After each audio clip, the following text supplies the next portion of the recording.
ខ្ញុំបានទិញ microphone នេះពីតាបាវមកនៅក្នុងតម្លៃត្រឹមតែ$38ទេនិយាយទៅវាមានច្រើនឈុតប៉ុន្តែខ្ញុំសម្រេចចិត្តរើសយកឈុតដែលមានតម្លៃទាបជាងគេហើយយើងទទួលបាន transmitter មួយជាមួយនឹងដុំ receiver មួយគេមាន accessory មកខ្លះដែរប៉ុន្តែយើងអត់បានប្រអប់ដែលដាក់ចូលទៅឲ្យសាកថ្មហ្មងទេយើងត្រូវសាកតាមរុន Type C នៅខាងក្រោមនេះវិញខ្ញុំប្រើចូលចិត្តកន្លះឆ្នាំដែរហើយខ្ញុំធ្លាប់យកទៅថត content យកទៅថត documentary បែប interview អីខ្លះដែរជា non profit project ហើយជាលទ្ធផល it's not bad ហើយបើយើងប្រៀបធៀបតម្លៃទៅ very very acceptable មែនទេហើយគេទទួលបានបទពិសោធន៍ថ្មីមួយពាក់ព័ន្ធទៅនឹងការថ្វាយបង្គំព្រះយេស៊ូវដែលភាគច្រើនអត់ធ្លាប់ដែលបានស្គាល់ពីមុនអំពីរបៀបដែលថ្វាយបង្គំព្រះយេស៊ូវហើយពួកគេមានភាពសប្បាយរីករាយជាមួយគ្នាដែរដំបូងពួកគេពិបាកមែនតើតែក្រោយមកពួកគេបានស្រុះគ្នាធ្វើយ៉ាងស្អាតធ្វើយ៉ាងរលូនពួកគេបានរៀនថាអ្វីក៏ដោយគឺចាប់ផ្ដើមមកពិបាកតែនៅពេលដែលពួកគេធ្វើទៀងទាត់ធ្វើដោយភ្ជាប់ភ្ជួនពួកគេនឹងមានការរីកចម្រើនហើយធ្វើបានយ៉ាងល្អជាទីបំផុតតាមពិតទៅមាន microphone ផ្សេងទៀតដែរដែលគេលក់នៅក្រោមតម្លៃ$30មានអ្នកខ្លះត្រឹម$17ខ្លះត្រឹម$20ជាងប៉ុន្តែខ្ញុំអត់ហ៊ានទិញទេដោយសារយើងអត់ដែលស្គាល់ brand ហ្នឹងពីមុនមកហើយយើងអត់ទុកចិត្តផងប៉ុន្តែសម្រាប់ Godox មួយខ្ញុំរៀងទុកចិត្តដោយសារតែយើងធ្លាប់ស្គាល់ភ្លើងរបស់ Godox ទាំងភ្លើងថតរូបថតវីដេអូអញ្ចឹងយើងអាចទុកចិត្តបានតម្លៃ$38យើងមិនអាចទៅរំពឹងខ្ពស់បាននោះទេជាពិសេសទៅលើ material តែម្ដងដោយសារតែ microphone នេះគឺជាប់សុទ្ធតែម្ដងទាំង transmitter ទាំង receiver ជាប់សុទ្ធគេ design មកក៏មិនជាតូចបានដែរដូចអ្នកទាំងអស់គ្នាឃើញអញ្ចឹងវារៀងធំដែរហើយគេអត់មានរុនបន្ថែមសម្រាប់ឲ្យយើងដោតម៉ៃដោតអីបន្ថែមនោះទេគឺគេ design មកសម្រាប់អ្នកធ្វើ content ធ្វើ vlog តែម្ដង clip ជាមួយអាវហើយប្រើតែម្ដងអញ្ចឹងបើសិនយើងត្រូវការដោតម៉ៃត្រូវការលាក់ត្រូវការអីគឺវាអាចនឹងយ៉ាប់ចំណុចដែល microphone នេះធ្វើការបានល្អគឺគុណភាពសំឡេងតែម្ដងគុណភាពសំឡេងរបស់វាគឺ16 bit ហើយដោយអ្នកទាំងអស់គ្នាស្ដាប់ឮអញ្ចឹងឥឡូវខ្ញុំដាក់នៅទល់មុខមាត់អញ្ចឹងគឺដឹងថាសំឡេងវាចាប់បានល្អហើយខ្ញុំសាកដាក់ clip ចានេះពេលដែលខ្ញុំ clip អ្នកទាំងអស់គ្នាអាចស្ដាប់បានសម្រាប់ខ្ញុំចូលចិត្តត្រង់ថាសលេងរបស់វាបែបមិនស្រួយមិន high ពេក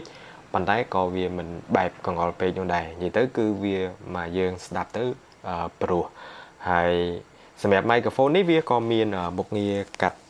សលេងរំខានផងដែរតែលើកដំបូងនេះគឺអត់មានដាក់មុខងារកាត់សលេងរំខានទេអញ្ចឹងអ្នកទាំងអស់គ្នានៅតែអាចស្ដាប់ឮសលេងបរិយាកាសជុំវិញនឹងដដែលឥឡូវខ្ញុំសាកបើកមុខងារកាត់សលេងរំខានយើងគ្រាន់តែចុចប៊ូតុងពណ៌ទឹកក្រូចនេះមកហើយឲ្យវាចេញពណ៌ទឹកក្រូចហ្នឹងគឺបានន័យថាវាកំពុងតែបើកមុខងារកាត់សលេងរំខានហើយ1 2 sound check 1 2 sound check បើសម្រាប់ខ្ញុំអត់ចូលចិត្តបើកមុខងារនេះទេដោយសារតែពេលដែលបើកទៅគឺវាកាត់សលេងបរិយាកាសជុំវិញអស់តែម្ដងភាគច្រើនគឺចឹងហ្មងសូម្បីតែ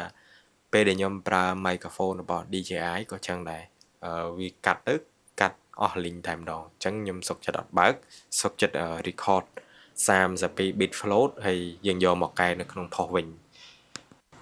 ហើយខ្ញុំបិទមុខងារកាត់សលេងរំខានយើងទទួលបានសលេងដែលអត់សូវកង្វល់មកវិញសម្រាប់ខ្ញុំគឺខ្ញុំចូលចិត្តកែសលេងនៅក្នុងផុសរបៀបថាយើងកាត់សលេងរំខានអីចឹងយើងអាចកំណត់តិចឬក៏ខ្លាំងបានប៉ុន្តែបើសិនយើងកំណត់ពី microphone ហើយតែកាត់អស់គឺអស់ហើយពេលខ្លះវាកាត់ទៅគឺអត់ព្រោះស្ដាប់នោះទេសម្រាប់ microphone នេះកាន់ថ្មបានយូរមែនតើគេដាក់ថារហូតដល់ទៅ8ម៉ោងហើយខ្ញុំធ្លាប់ប្រើ